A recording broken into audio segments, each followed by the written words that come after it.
अस्सलाम वालेकुम। मैं अरसलान आपकी बात में एक बार फिर आपको खुशामदीद कहता हूँ। जैसा कि आप सबको इल्म होगा कि लास्ट हमने जो सेशन किया था उसमें हमारे पास एक ओवरसीज़ भाई आए थे और उन्होंने अपने ख्यालात का इजहार किया था।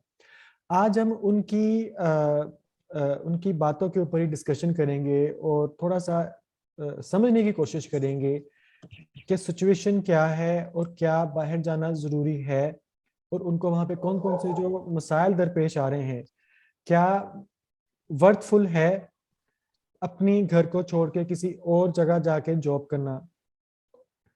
तो इस चीज़ सबसे पहले जो हमने उनसे क्वेश्चन पूछा था, पहले तो उन्होंने अपना तारुफ वगैरह करवाया, उसके बाद फिर उन्होंने एक क्वेश्चन पूछा गया कि जी रिक्रिएशनल एक्टिविटीज़ क्या है यहाँ पे। तो उसके बारे में उन्होंने जवाब दिया और वो बड़ा हैरान कुन था। तो मैं मिस उज़मा से रिक्वेस्ट करूँगा कि वो इसके ऊपर थोड़ी सी रोशनी डालें कि ये क्या, ऐसा क्यों, मतलब क्या इससे जो उनकी वहाँ पे लोग जॉब करते हैं, मेंटल एबिलिटी उनकी कहाँ तक पे पहुँचती है। जी मिस। अस्सलाम वालेकुम। अच्छा, ये रिक्रिएशनल एक्टिविटीज़ जो हैं वो वहाँ जो हैं बहुत कम है।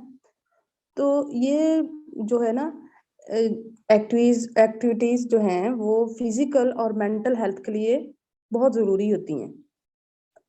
ये इमोशनल हेल्थ इससे अच्छी होती है और कॉग्निटिव जो फंक्शनिंग होती है ना, अदराक वगैरह या जो मुश्किल टास्क होते हैं ब्रेन के, उसमें जी बड़ी हेल्प करते हैं। तो जो मेरे ख़्याल में जो इस तरह के होते हैं ना, जिन्हें जहाँ जो इस तरह नहीं एक्टिविटीज़ इस तरह की नहीं करते, तो वो एक माइंड जो है उनका नैरो हो जाता है मेरे ख़्याल में, एक ही चीज़ के मतलब सोचते रहते हैं और इतना कोई उनका जो माइंड है वो जी बिल्कुल। इधर-उधर नहीं जाता कि आप चीज़ों की तरफ। आप बिल्कुल सही कह रही हैं। बंदा डिप्रेशन में चला जाता है और उसकी सोच महदूद हो जाती है जब उसके पास स्ट्रेस करने के लिए स्ट्रेस कुछ नहीं भी होता। इससे कम होती है, इन एक्टिविटीज की वजह से मूड जो है वो अच्छा होता है, हार्ट बिल्कुल बीट जो होती है वो अच्छी नॉर्मल हो जाती है। तो बिल्कुल नॉर्मल रहती है जो फिजिकल इसके जो असरात होते हैं। बिल्कुल बहुत ही ज़्यादा इसका इम्पैक्ट पड़ता है हमारी लाइफ के ऊपर। अगर हम परेशानी में और हर वक्त एक स्ट्रेस वाली लाइफ में गुजारें तो कहते हैं कि इंसान की उम्र भी कम हो जाती है। जो लोग खुश रहते हैं और ज़िंदगी को एंजॉय करते हैं वो ज़्यादा जीते हैं। जी तैयब, एक क्वेश्चन हमने पूछा था कफील के मतलब, आपने ही आई थिंक पूछा था। तो आप उस पर थोड़ा रोशनी डालेंगे और आपने कुछ और दोस्तों से भी इस बारे में बात की है जो बाहर जॉब करके हैं, जो सऊदी अरब में जॉब करके हैं। तो आप क्या राय रखते हैं इसके ऊपर? जी अस्सलाम वालेकुम। वाकई सर, जो कफील के बारे में जो है, जितने भी हमारे हैं ज़्यादातर खासकर सऊदी अरेबिया, वहाँ पे ये कफालत सिस्टम चलता है। और जो ओवरऑल अगर हम देखें तो कोई ज़्यादा खुश नहीं लोग होते कफील से, ठीक है। और अब चूंकि कुछ पॉलिसीज चेंज हुई हैं, अब मुझे एक दफ़ा एक दोस्त बता रहे थे कि जो शुरू शुरू में जो कफालत सिस्टम था, वो कफालत सिस्टम के मुतालिक मैं आपसे अगर बात करूं थोड़ी आसान करके, तो ये ऐसे ही है कि जैसे आपको एक परमिट मिल जाए कि आप इतने बंदों को रख सकते हैं अपने काम के लिए, बुला सकते हैं कहीं से, या ने उनसे अपना कोई महाना मुआवजा या सालाना मुआवजा कोई आपका तय हो जाना है, वो आपके लिए काम करेंगे। मतलब फर्ज करें अगर आप 5 बंदों को आपने बुलाया कहीं से और वो 5 बंदे काम कर रहे हैं और वो 5 बंदे अपने अपनी अपनी अपनी कमाई में से कुछ हिस्सा आपको देंगे मुआवजे के तौर पर, ठीक है। तो उसमें आपका भी गुजारा चलेगा, ठीक है, और वो भी कमाई कर रहे हैं। तो पहले ये तादाद जो थी वो ज्यादा थी थोड़ी, कि एक कफील के अंडर ज्यादा तादाद में लोग जो थे वो काम कर सकते थे। फिर वो ग्रेजुअली उसको कम करते करते अब मेरा ख्याल कोई 5 या 7 यहाँ तक रह गया कि एक बंदा जो है वो इतने लोगों की कफालत कर सकता है। अब कफालत में ये होता है कि वो जो 5 या 7 या 6 या 10 या जितने भी बंदे हैं जिनके आप कफील हैं, उनकी सारे मामलात में जो है वो आप जवाबदेह होंगे। अगर उनको कोई मसला मसाइल है तो आप उसके जवाब दें। वो आपसे बात कर सकते हैं या डायरेक्ट गवर्नमेंट से बात कर सकते हैं, तो आप उसके जवाब दें क्योंकि वो आपकी कफालत में चल रहे हैं। अब मामला जो होता है वो अगर हम देखें कि आपके पास 5 बंदे कफील हैं, आप 5 बंदों के, और आप कोई अच्छी तबीयत के मालिक नहीं है, ठीक है, आप डिप्रेस करते हैं लोगों को, या आपका रवैया उनके साथ अच्छा नहीं है। जी अब तो अगर वो बिल्कुल 5 बिल्कुल तैयब, आपकी बात मैं अंडरस्टैंड कर गया हूँ कि अगर आप कहना चाह रहे हैं कि अगर तो जो कफील है वो एक अच्छा इंसान होगा, वो थोड़ा सा इंसानियत उसमें मैं होगी, तो वो अच्छा मैं ही अर्ज कर रहा रवैया हूँ, रखेगा। जी जी। मैं ये कह रहा हूँ कि अगर वो आप पांचों के साथ आपका रवैया एक जैसा ही होगा ना, हम्म अगर वो पांचों आपकी कंप्लेन करते हैं गवर्नमेंट को, हम्म। तो जाहिर है आपके खिलाफ कोई एक्शन हो सकता है। लेकिन बिल्कुल। जैसे हमारे यहाँ होता है कि कोई 2 बंदे खास होते हैं कफील के, और बाकी के 4 जो होते हैं वो खास नहीं होते, हम्म। तो अदालत की आपके अलावा भी 2-4 बंदों की गवाही मानी जाती है कि कोई और बंदा इसके खिलाफ कोई गवाही दे, तो हम्म। जाहिर है वो फिर वो कुछ हो जाता है, बंदा कुछ खास होते हैं वो, कफील उनके लिए अच्छा होता है, कुछ के लिए अच्छा नहीं होता, तो इस तरह के मामलात। और ज्यादा इसमें एक चीज आ जाती है जुबान की, कि हम जो अरबी होती है वो, या यूरोप में हम जाते हैं तो इंग्लिश नहीं आ रही होती, जो लोग इधर से जाते हैं अरबी नहीं जा रही, तो कम्युनिकेट अच्छे तरीके से हम नहीं कर पाते, सही। डीलिंग जो है वो नहीं अच्छे तरीके से हमारी हो पाती, तो इस वजह से काफी सारे मामला जो हमें लगते हैं कि जी खराब हैं और कानून बड़ा बिल्कुल। सख्त है। जी बिल्कुल जाहिर तैयब, है हर आपकी मुल्क सोच। आपकी बात आ गई है हमारे पास। जी उसमें हमारा अगला जो हमने उनके उनसे क्वेश्चन पूछा था वो था कि वहाँ के लोगों का रवैया पाकिस्तानियों के साथ कैसा है। तो इन पे भी उन्होंने बड़ा ही एक डिटेल्ड आंसर दिया था। तो आपके ख्याल में जो रवैये हैं वहाँ के लोगों के, मतलब जब भी हम किसी भी ओवरसीज किसी दूसरी कंट्री में जाते हैं, तो वहाँ के जो रवैये हैं उनके जो वो बड़ा इम्पैक्ट डालते हैं हमारी सोच के ऊपर। बिल्कुल डालते हैं। और जैसे कि एक लड़की जब शादी होती है तो दूसरे घर में जाती है, इसी तरह ये ओवरसीज पाकिस्तानीज होते हैं कि इन्हें पहले ही बहुत से मसाइल होते हैं, घर छोड़ के आए होते हैं, अपने अपनों से दूर होते हैं, दूसरा वो जाके दूसरों के रवैये फेस करते हैं। तो ये बड़ा ही जो है वो क्या कहते हैं, पेनफुल कंडीशन होती है। हम्म तो ये अब दूसरे ये समझने में भी अब जैसे कि तैयब ने बताया कि लैंग्वेज का मसला होता है, तो ये इनको समझने में भी बड़ी मुश्किल होती होगी हाँ कि बिल्कुल। उनका रवैया जो है किसी बात पे कुछ और हो सकता है, हमारा जो है हमारी कंसेप्ट जो है वो उस पे कुछ और हो सकता है। तो बिल्कुल इस तरह है। बिल्कुल बिल्कुल। तैयब एक बड़ा उन्होंने मुझे पूरी डिस्कशन में, मैं तो बड़ा डिप्रेस्ड रहा कल की डिस्कशन में, कि रिक्रिएशनल एक्टिविटीज, मतलब हम पाकिस्तान में जॉब करते हैं, हम अपने मुल्क में जॉब करते हैं, हमारे पास एक संडे होता है, हम कोई ना कोई एक्टिविटी रख लेते हैं, कहीं यार दोस्त से मिलके कहीं बाहर चले गए, कोई इस तरह की चीज कर ले, चलो जी हर हर महीने नहीं 3-4 महीनों बाद हम किसी दूसरी सिटी में चले जाते हैं। लेकिन मैं बड़ा हैरान हुआ कि वो कह रहे हैं कि जी उनको बहुत सारी जगहों पे तो जाना ही अलाउ नहीं है, और वो अपनी छुट्टी को भी एक रूम हद तक महदूद कर लेते हैं। तो इसके बारे में आप क्या कहेंगे? वैसे मेरा जाती ख्याल है कि ये जो कोविड की सिचुएशन है, ये इस हवाले से भाई ने बात कर दी है कि बिल्कुल अलाउड नहीं है, वरना मेरा नहीं ख्याल कि इस तरह कुछ होगा।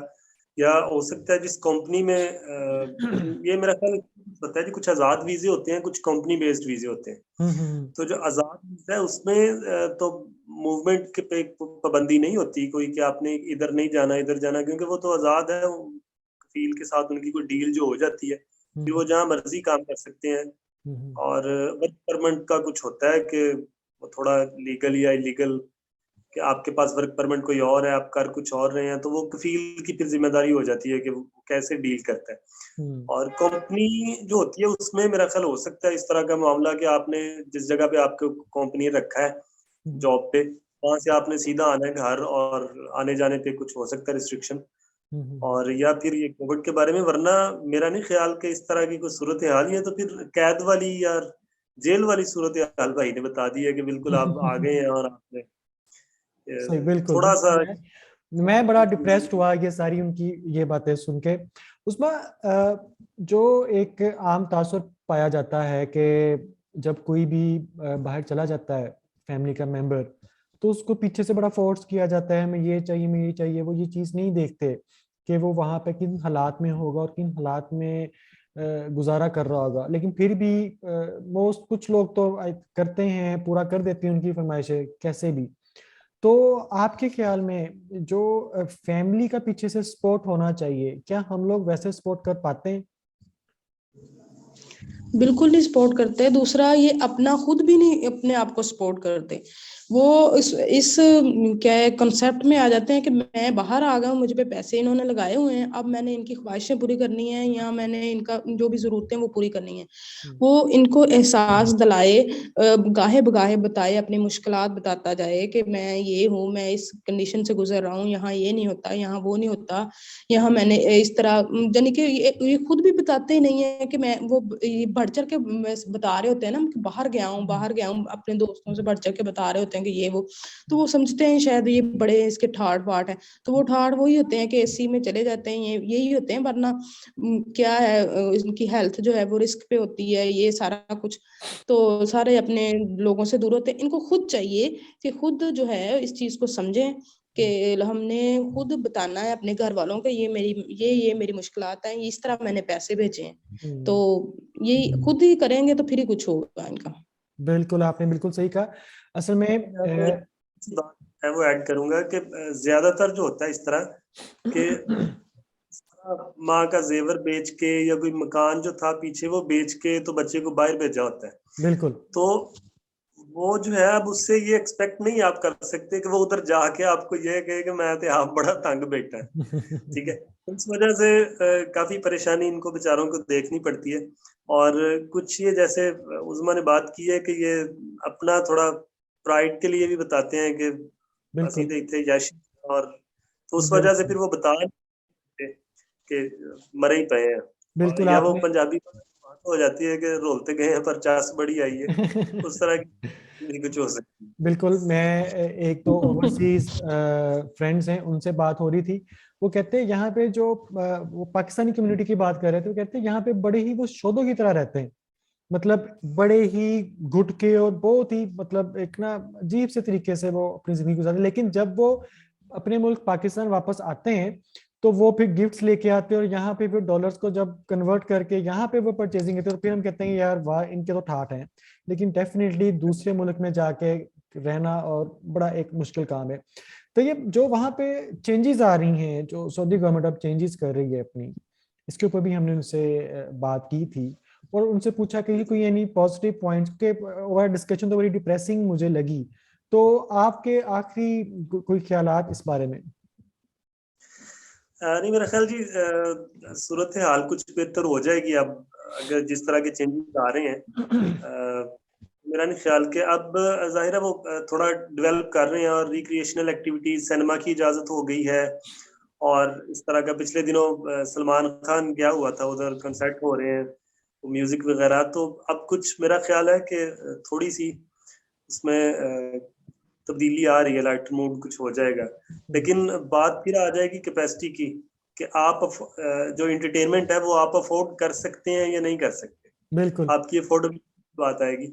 और लेकिन फिर भी ये कुछ चीजें हो जाती हैं पर्सनल इंडिविजुअल के। अगर मेरे लिए अगर मैं चाहूँ कि मैं कुछ चिल करूँ या मैं कुछ एंजॉय करूँ तो कुछ ज्यादा जरूरी नहीं है कि मैं पैसे खर्च करके उसको, तो फिर ही मेरी एंजॉयमेंट होगी। बिल्कुल। विंडो शॉपिंग हो सकती है। बात डिपेंड करेगा आपके पास टाइम कितना और आपकी तरजीहात क्या है। आप चाहते हैं खुश रहना या आप ऐसे ही रहते हैं सड़े गुस्से से और बसीदा, और आप तो अगर आप चाहते ही नहीं है कि आप खुश हों तो फिर आपको कोई खुश कर नहीं सकता। हुण खुद कतारियां ते कड्ढणों कोई रिया जी कि सऊदी गवर्नमेंट ने सही बात है, नहीं हो बिल्कुल सकता। सही बात है। ये हमारे ऊपर ही ये डिपेंड करता है बिल्कुल कि हम वहां पे कैसे जिंदगी गुजारते हैं। तो ये लेकिन जैसे कि मैंने आपसे क्वेश्चन भी किया था कि उनसे भी हमने किया कि कोई पॉजिटिव पॉइंट, कोई यानी पॉजिटिव पॉइंट के हम सऊदी अरब क्यों जाएं कि जिससे कि लगे कि लाइफ हमारी इजी हो जाए। तो आपके ख्याल में लोग इतनी मतलब स्ट्रेस वाली लाइफ के बावजूद सऊदी अरब को पाकिस्तानी मोस्टली क्यों तरजीह देते कि वहां जाना? फैसला एक तो जो मेरे ख्याल से सबसे इम्पोर्टेंट चीज़ है और सबसे पहला जो तरजीह देते हैं हम सऊदीया जाने को बनिस्बत किसी और मुल्क में, वो तो है कि यहाँ पे हम अक्सर सोचते हैं कि अगर हज पे जाना हो किसी ने तो कुछ 6 से 8 लाख रुपए आपका लग जाता है हज करने का, ठीक है। और वो आपका लिमिटेड डेज का वीजा है और आपने हज करके तो वापस आ जाना बस, ठीक है। तो यहाँ पे हम प्रेफर ये करते हैं कि इतने पैसों में लगा के 6-8 लाख लगा के बच्चे को बाहर भेज दो, तो एक तो हज उम्रा फ्री का होता रहेगा और ये साथ में कुछ कमाई भी कर लेगा। और वहाँ ये होता है कि एक उम्रे के बाद हम वहाँ से फोन करते हैं कि मैं अब्बा जी का भी उम्रा कर देता है, मैं अम्मी का भी उम्रा करता है, मैं चाची का भी, और फौत शुदगान तक के हम कर देते हैं उधर। सही बात है। और एक दफा हो जाए तो वो हज बदर कर सकते हैं, आप किसी और का हज कर सकते हैं, तो फिर वो हम मरे हुए लोगों का भी, अपना नानी दादी का भी हज कर दें। एक तो ये जो है वो प्रेफर हम करते हैं। बिल्कुल। और दूसरा जो उधर से होके एक दफा आ जाते हैं और फिर वो कहीं और नहीं जाते हो, कहते हैं जी वापस ही जाना है, तो उसमें कुछ है सहूलियात जो है वो थोड़ी, खाना पीना अच्छा है चीजें, और आप उधर किस मटेरियल खाने को नहीं है, ठीक है, एनवायरनमेंट अच्छा है। दूसरा मिलावट नहीं है यहाँ पे, आपको 120 रुपए 130 रुपए दे के भी दूध का नहीं पता कि वो क्या है, बिल्कुल। ठीक है। और ये जाहिर है कानून की है थोड़ा ज्यादा है, तो चीजें अच्छी हैं। दूसरा, अगर एक बंदा सारा दिन उसने काम किया है तो 8-10 घंटे 40 डिग्री पे काम करता रहा है वो, तो शाम को जब वो एसी चला के सोता है तो उसको पता है कि बत्ती नहीं जानी है तो एसी चलता रहेगा। तो इस लिहाज से फिर लोग थोड़ा प्रेफर करते हैं यहाँ पे। अगर आप एसी लगा लें तो आपको बैकअप के लिए उतना बड़ा यूपीएस चाहिए होता है, क्योंकि बत्ती तो इतने चली जानी है और गैस सर भी बिल चली भी तो जानी देना है। है ना, एसी कहाँ लगाएं, अब तो बिल भी देना है और आपको पता है यहाँ पे जिस हिसाब से, मतलब अब तो हम कुछ कह नहीं सकते। जी तैयब, आपने बिल्कुल सही कहा। मैं जी आप कुछ कहना चाह रहे थे? मैंने कहा जी, इन्हीं मुश्किलात जो हम इधर फेस कर रहे हैं ना, कि बिजली भी नहीं आ रही, बिल भी देना है, गैस भी नहीं आ रही, बिल भी देना है, तो इसी वजह से लोग फिर कहते हैं कि ਇਹਦੇ ਨਾਲੋਂ ਉੱਥੇ ही चंगा है, सही कम बात, से कम बत्ती बिल्कुल नहीं बिल्कुल, है। आपकी बात आ गई। देखें इसको, आपकी बात बिल्कुल ठीक है। असल में पाकिस्तान में जिस बहुत ही ज्यादा इस वक्त जो हालात हैं वो टाइट हो रहे हैं, और फिर लोग यही प्रेफर करते हैं। अब देखा जाए तो जो हमारे भाई थे वो बहुत ही, उन्होंने एक टफ शेड्यूल बताया अपना, कि छुट्टी वाले दिन भी वो कोशिश करते हैं कि ओवर टाइम लगा लें। रात को अगर उनकी जो टाइमिंग 8 से 5 या जिस तरह भी है, उसके बाद भी कोशिश करते हैं ओवर टाइम लगा लें, इसीलिए कि वो फिर यहाँ पे पैसे भेज के अपनी फैमिली को सपोर्ट करते हैं। और डेफिनेटली जब वो यहाँ आते हैं तो यहाँ पे मसला ये है, करने का कुछ नहीं है। ये नहीं है कि हम यहाँ करना नहीं चाहते, यहाँ पे करने का कुछ नहीं है, वो अपॉर्चुनिटीज नहीं है वहां पे। कम से कम इस चीज की कदर है, जैसे भी टफ सिचुएशन होती है। हमने आज का सेशन जो था, हमने सऊदी अरब में मौजूद हमारे जो भाई थे उनकी लाइफ के ऊपर थोड़ा सा हमने डिस्कस किया। हम कोशिश करेंगे कि इसी तरीके से कुछ और कंट्रीज में मौजूद अपने पाकिस्तानी भाइयों से रब्ता करें और उनकी भी सिचुएशन को अंडरस्टैंड करें, और फिर हम कंपैरिजन करें कि आखिर कौन सी कंट्री में मतलब ज्यादा अच्छी है जॉब के लिहाज से अगर देखा जाए, या लाइफस्टाइल के लिहाज से देखा जाए। एक बात मैं जरूर कहना चाहूंगा एंड पे, कि जो हमारे भाई बहन हमारे बाहर जाके जॉब करते हैं, वो वहाँ पे बहुत ही टफ लाइफ गुजारते हैं। एक तो वो इस इन्वायरमेंट के मुताबिक नहीं होते, हम यहाँ पे रहते हैं, यहाँ पे जिंदगी गुजारते हैं, और फिर बाहर जाके जॉब करते हैं, बहुत मुश्किल हालात होते हैं। तो हम सबको, जिनके भी रिलेटिव्स बाहर गए हुए हैं, वो हमारे लिए ही गए हुए हैं, अपनी फैमिलीज को सपोर्ट करने के लिए गए हुए हैं। जाहिर है कुछ अपने लिए भी जाते हैं, मिलजुल के ही है। तो हमें भी चाहिए कि हम उनको सपोर्ट करें, उनकी मुश्किलात में इजाफा ना करें और उन पे ज्यादा लोड ना डालें। और ये भी मैं कहना चाहूंगा कि जो लोग, जो हमारे भाई बाहर जाते हैं, वो कम से कम थोड़ा सा, मतलब पैसे के पीछे ना भागें, इतना भी ना भागें। जैसे कि हमें अपने कॉलर से थोड़ा सा महसूस हुआ कि खास तौर पे सऊदी अरब में मोस्टली लोग ओवर टाइम, थोड़ा सा जिंदगी को इंजॉय करें, वहाँ पे देखें, वहाँ पे विजिट्स वगैरह करें, जिससे कि उनकी लाइफ भी, जो उनकी जिंदगी थोड़ी लंबी हो जाए। बाकी मैं अरसलान अपने टीम मेंबर्स के साथ आपसे इजाजत चाहता हूँ। इंशाल्लाह ताला नेक्स्ट एक नए टॉपिक के साथ आपके साथ फिर हाजिर होऊंगा। बहुत बहुत शुक्रिया। अल्लाह हाफिज।